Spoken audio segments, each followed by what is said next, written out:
Good morning. आज हम लोग मैक्रो इकोनॉमिक्स का chapter 3 money and banking start करेंगे। तो मनी एंड बैंकिंग दो बातें हैं इसमें, एक मनी और एक बैंकिंग के बारे में। तो हम लोग जो डिस्कशन करेंगे अभी वो बैंकिंग के बारे में डिस्कशन करेंगे। तो बैंकिंग यानी कि बैंक है क्या? तो बैंक एक इंटरमीडिएरी का काम करता है, यानी कि वो एक ऐसा इंस्टीट्यूशन है जो पब्लिक से डिपॉजिट लेता है और पब्लिक को ही एक्सेप्टेंस देता भी है। यानी पब्लिक का डिपॉजिट लेना और उसी पैसा को नीडेड पर्सन्स के बीच में लोन के रूप में एडवांस करना है। ये वर्क जो करता है उस इंस्टीट्यूशन को हम लोग बैंक कहते हैं। फाइनेंशियल इंस्टीट्यूशन के अंतर्गत ये सब आते हैं। तो बैंक जनरली हम लोग के यहाँ जो होता है वो दो तरीके का होता है, एक सेंट्रल बैंक और एक कॉमर्शियल बैंक। तो अगर हम लोग बात करें कमर्शियल बैंक की, तो कमर्शियल बैंक वैसा बैंक होता है जो आम जनता के साथ ट्रांजैक्शंस करता है, आम पब्लिक के साथ वो ट्रांजैक्शंस करता है, वो है कमर्शियल बैंक। अब कमर्शियल बैंक का फंक्शंस के बारे में अगर देखें तो कमर्शियल बैंक का दो मेन फंक्शंस होता है, एक प्राइमरी फंक्शंस और एक सेकेंडरी फंक्शंस। प्राइमरी फंक्शंस में होता है वो क्या, तो एक्सेप्टेंस लेना, व्यक्ति का वो क्या करता है, एक्सेप्टेंस लेता है, डिपॉजिट लेता है। और सेकेंडरी में होता है वो एजेंसी की तरह से काम करता है, जनरल यूटिलिटी का काम करता है ना। तो ये फंक्शंस बैंक के होते हैं। और जैसे कि कमर्शियल बैंक के बारे में हम लोग बात करते हैं तो कमर्शियल बैंक जैसे कि state bank of India, Punjab national bank, bank of India, HDFC, ICICI, axis, Indian overseas, है ना, ये सब जो बैंक है ये क्या है, कमर्शियल बैंक है ना। तो हमको जो आज इसके फंक्शंस के बारे में डिटेल से पढ़ने हैं, जो कमर्शियल बैंक का जो ये दो मेन फंक्शंस है, एक प्राइमरी फंक्शंस और एक सेकेंडरी फंक्शंस, इसमें क्या क्या होते हैं इसको डिटेल करना है। तो मनी एंड बैंकिंग में बैंकिंग, तो मीनिंग ऑफ बैंक में an institution that accepts the money deposit from the public and lending money to the household, firms and government. Bank का टाइप्स अगर देखते हैं तो दो तरीके का बैंक, कमर्शियल बैंक और सेंट्रल बैंक। तो सबसे पहले अगर कमर्शियल बैंक की बात करें तो कहता है commercial bank an institution which performs the functions of accepting deposit. क्या होता है इसका काम, डिपॉजिट एक्सेप्ट करना, accepting deposit, granting loans and making investment with access reserve earning profit, है ना। कहता है जो बैंक क्या करता है, तो डिपॉजिट एक्सेप्ट करता है, लोन ग्रांट करता है, इन्वेस्टमेंट करता है ना। ये जो वर्क करते हैं वो होता है कमर्शियल बैंक, जैसे SBI, HDFC, axis, ICICI, bank of India, Indian overseas bank etcetera. Functions of commercial bank में अगर देखते हैं तो फंक्शंस ऑफ कमर्शियल बैंक में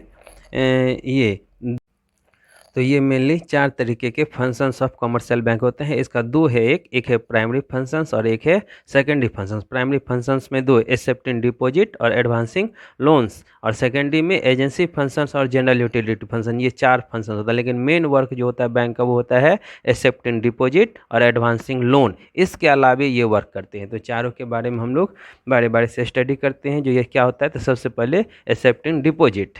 तो कहता है बैंक जो जनरली है वो तीन तरीके से डिपॉजिट एक्सेप्ट लेती है पब्लिक से। बैंक पब्लिक से जो ट्रांजैक्शंस करता है कमर्शियल बैंक, वो तीन तरीके से डिपॉजिट एक्सेप्ट करती है। सबसे पहले current deposit. Current deposit businessman वालों के लिए होता है, बिजनेसमैन वालों को ये सुविधा दी जाती है ना। इसमें वो अनलिमिटेड ट्रांजैक्शंस कर सकता है, इसके ट्रांजैक्शंस पर कोई रोक नहीं लगा रहता है। कहता है various services like making payments through cheque, collection of cheque payments and ETC are available. होता है ये यानी इस अकाउंट से इस डिपॉजिट के थ्रू से पेमेंट किए जाते हैं, कलेक्शन भी किए जाते हैं और बहुत सारे फंक्शंस किए जाते हैं। बैंक जो है जनरली करंट डिपॉजिट के बैलेंस पर किसी भी तरीके का अकाउंट होल्डर को इंटरेस्ट पे नहीं करती है। यहाँ तक कि अकाउंट होल्डर से ही कुछ सर्विस कमीशन चार्ज कर लिया जाता है उसके सर्विस के बदले में, है ना।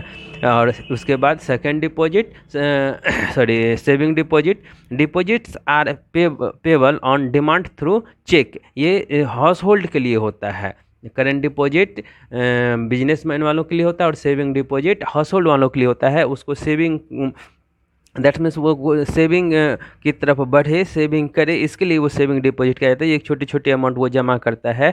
इसमें यानी सेविंग डिपॉजिट पर सर्टेन रेस्ट्रिक्शन लगा रहता है, जो वो एक सर्टेन नंबर से ज़्यादा ट्रांजेक्शन उसके साथ नहीं कर सकता है, विड्रॉल ज़्यादा नहीं कर सकता है। विड्रॉल पर इस सब के ऊपर उनको रोक लगा रहता है। बैंक जनरली इस सेविंग डिपॉजिट पर नॉर्मल इंटरेस्ट पे करती है। इसके बाद फिक्स्ड डिपॉजिट में एक क्या कहता है, एक फिक्स्ड अमाउंट एक लंबे समय के लिए जमा कर दिया जाता है। इसको टाइम डिपॉजिट भी कहते हैं। As the money deposited can not be withdrawn before the maturity, यानी क्या कहता है, जो money is accepted for a fixed period of time like 1 year 2 year और more, also known as time deposit, as the money deposit cannot be withdrawn before the maturity। ये समय से पहले नहीं निकाल सकते हैं। कहता है इंटरेस्ट इस पर जो है सो जनरली सेविंग से क्या होता है, ज़्यादा होता है। क्यों? क्योंकि बैंक के पास लॉन्ग टर्म के लिए रहता है, बैंक फ्रीली रहता है इसको यूज करने के लिए। तो ये है प्राइमरी डिपॉजिट में पहले। एक्सेप्टिंग डिपॉजिट में 3 तरीके का डिपॉजिट बैंक एक्सेप्ट करती है ना, करंट डिपॉजिट, सेविंग डिपॉजिट और फिक्स्ड डिपॉजिट। दूसरा जो इसका प्राइमरी फंक्शंस है वो है लोन एंड एडवांस। दूसरा जो बैंक कमर्शियल बैंक का जो दूसरा मेन प्राइमरी फंक्शंस है इसमें है पहला है आपको एक्सेप्टिंग डिपॉजिट। एक्सेप्टिंग डिपॉजिट 3 तरीके का, current deposit, saving deposit and time deposit. दूसरा होता है एडवांसिंग लोन। तो एडवांसिंग लोन में अगर देखते हैं हम लोग तो बैंक जो लोन देती है वो 4 तरीके से लोन देती है। बैंक जो लोन देती है वो 4 तरीके से लोन देती है। सबसे पहला है outright loan.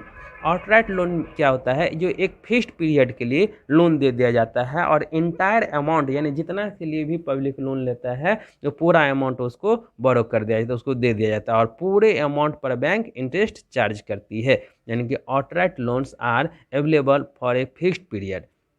Entire loan amount is credited to the borrower current account. Borrower has to pay interest on the amount he has borrowed। ये हो गया आउटराइट लोन। कैश क्रेडिट दूसरा टाइप से है कैश क्रेडिट। कैश क्रेडिट में क्या किया जाता है, तो एक सर्टेन अमाउंट बोरोवर को लिमिट दे दिया जाता है कि इतना आप पैसा बिजनेस के लिए या किसी भी चीज़ के लिए यूज कर सकते हैं। अब वो उसके अकाउंट में उतना बैंक क्रेडिट कर देता है। अब उसमें से बैंक क्या करता है, कस्टमर क्या करता है, अपने आवश्यकता अनुसार से कैश निकालता है और यूज करता है, फिर उसमें दे भी देता है शॉर्ट पीरियड के लिए। अब जितना ही वो निकालता है इसमें उसको उसी विड्रॉन अमाउंट पर ही इंटरेस्ट लगता है ना। ये बात होती है। यानी कि an account is opened in the name of the borrower and he is allowed to withdrawal the borrowed money from time to time, है ना, depending on his requirements. Interest will be charged only on the actual amount withdrawn and not on the amount borrowed। यानी जितना outright में क्या है, जितना borrowed किए हैं पूरा अमाउंट पर आपको इंटरेस्ट लगेगा। इसमें क्या है, पूरा पर नहीं लगता है। जितना आप उसमें से निकालते हैं आपके नाम पर बैंक ने जितना लिमिट दिया उस लिमिट के अंदर जितना आप निकालते हैं उतना ही पर लगता है। फिर ओवरड्राफ्ट फैसिलिटी। ओवरड्राफ्ट फैसिलिटी भी कैश क्रेडिट के तरीके से ही होता है। इसमें करेंट अकाउंट वालों को एक सर्टेन अमाउंट का लिमिट दे दिया जाता है, जो इस लिमिट के अंदर आप इतना पैसा निकाल सकते हैं और जितना पैसा वो निकालता है उसी के अनुसार से उस पर उसको एक शॉर्ट पीरियड के लिए जितना दिन के लिए निकालता है उतना दिन के लिए इंटरेस्ट चार्ज किया जाता है। It refers to the facility in which a customer is allowed to overdrawn his current account upon an agreed limit. Bank charge interest only on the amount overdrawn। This facility is generally given to respectable and reliable customer for a short period। Overdraft facility सभी को नहीं मिलता है, ये जो highly valuable customer रहता है bank के लिए उसी को मिलता है, ठीक है। और 4 discounting bills of exchange. Discounting bills of exchange. तो ये तो 11th में हम लोग बिल ऑफ एक्सचेंज में पढ़े थे, जो बिजनेसमैन जो क्या करते थे, अपने डेटर के ऊपर जो बिल लिख दिया तो वो एक सर्टेन डेट पर ही इसका रिकवरी होता था। लेकिन उससे पहले अगर बिजनेसमैन को यानी कि क्रेडिटर को पैसे की ज़रूरत है तो उसके लिए वो क्या करता था, बैंक में जा कर के इसको बेच लेता था, जिसके लिए बैंक कुछ कमीशन भी काटता था और उसको एक सर्टेन अमाउंट दे देता था। और जब मैच्योरिटी डेट आती थी तो मैच्योरिटी डेट पर बैंक जो है सो उसको डेटर से इनकैश करा लेता था। यानी कि a paper asset signed by the debtor and the creditor for a fixed amount payable on fixed date. Generally the creditor cannot encash it prior to 90 days. 3 महीने के लिए जनरली बिल लिखा जाता है, but if creditor wants money prior to 90 days he can sell to the bank. Bank charge its commission and pays the money. Bank will get it in cash after 90 days. तो ये discounting of bill, तो ये 4 तरीके से loan देती है ना। एक आउटराइट लोन, दूसरा कैश क्रेडिट, तीसरा ओवरड्राफ्ट फैसिलिटीज और fourth discounting of bill of exchange.